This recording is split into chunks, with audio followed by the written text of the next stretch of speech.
Salamat mga kaibigan sa pagdalo nyo ngayong gabi para maghapunan sa aking mansyon. Ikinagagala kong makita kayong lahat. Ano ka ba, Toby? Walang anuman. Ano pang hinihintay nyo? Tayo na't magsalasalo. Diyos ko, ang sarap-sarap naman ng mga pagkain dito, Toby. Inay-inay lang Emmanuela ba? Halos maubos mo na ang mga pagkain sa mesa. Parang tayo-tayo lang ng grade 10. Salo-salo tayo kumain. Nasabi mo pa, Aurora?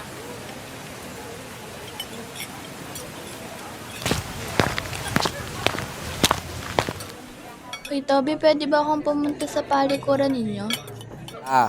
Ganun ba? Sige. Magpasama ka, Kiki. Sige. Tara na, Janica.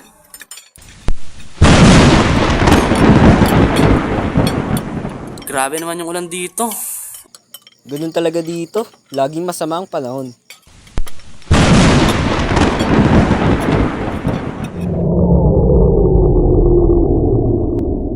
Hala, ba't nawala yung ilaw?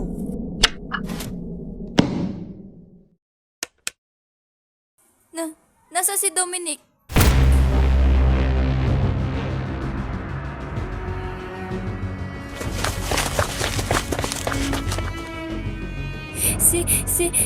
Si Dominic ba yan? Nakita nila ang katawan ni Dominic sa ibaba ng isang balon ng kanyang inuupuan.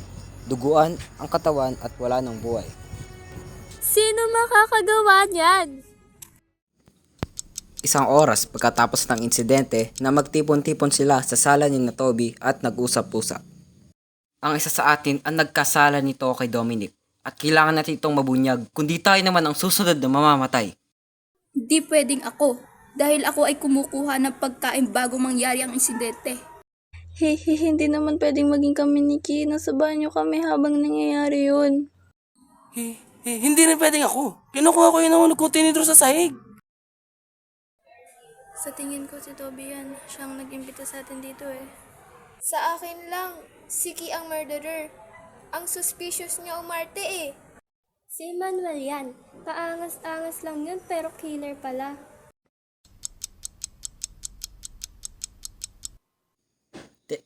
Teka, bumalik nga tayo kung saan tayo nakaupo nung nangyari ang insidente.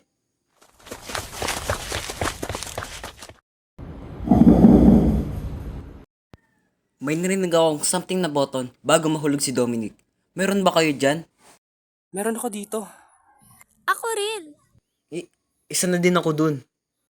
Meron ako. Ako rin. So si Emmanuel, si Vera, si Aurora, si Lia at ako. Ipagbili na lang natin ito sa umaga. Tayo matulog na lang para mawala ang ating kaba.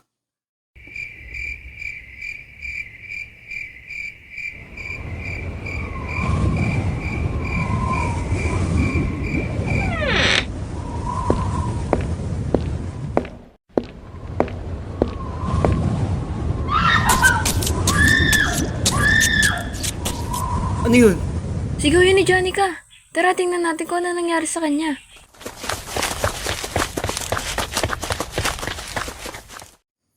Nakita nila si Janica na may 8 saksak sa dibdib, duguan at wala ng buhay. Ano ba yan? Hanggat hindi natin mabubunyag ang gumawa nito, mas maraming mamatay. Natatakot ako. Baka ako na ang isunod.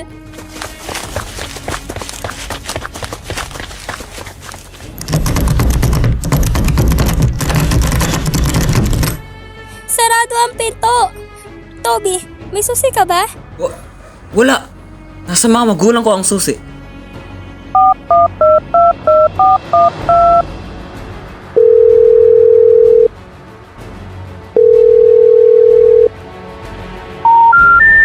The number you dialed is not in service. Hindi ko matawag ang mga pulis. Walang signal. Ikaw yun, Ki! Ha?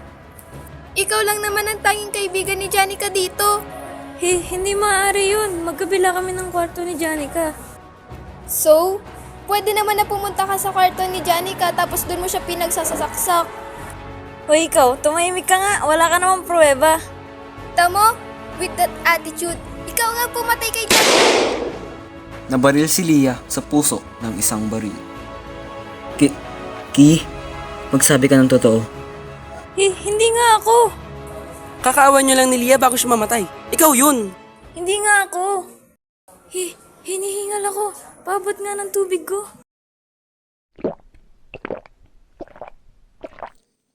Ki, anong nangyayari sa'yo? Okay ka lang ba?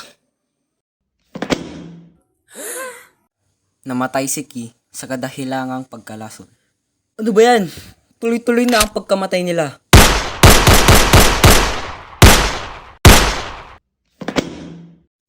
Tila naglabas ng baril si Vera at tinadtad ng bala si Emmanuel. Vera, bakit?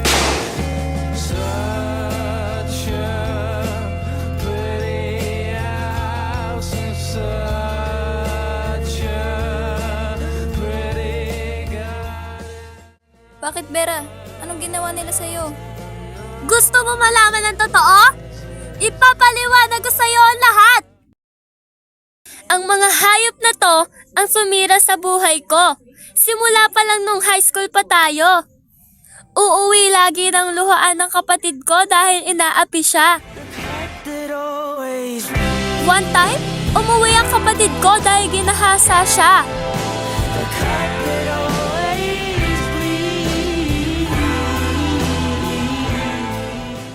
Pero anong ginawa ng mga pulis?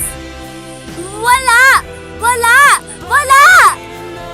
Deserve ba nilang mamatay? Oo! Halimok ka, Vera. Pinatay mo ang mga kaibigan natin. Padating na mga pulis. Ha? Paano mo sila matatawag? Wala namang signal sa lugar na to. Nakakalimutan mo yata na luma na ang mansyon ni Toby at luma na ang mga telepono nila dito. Hindi gumagamit na signal ang mga telepono niya. Alam mo, hindi pa tapos sa paghihiganti ko, di ba?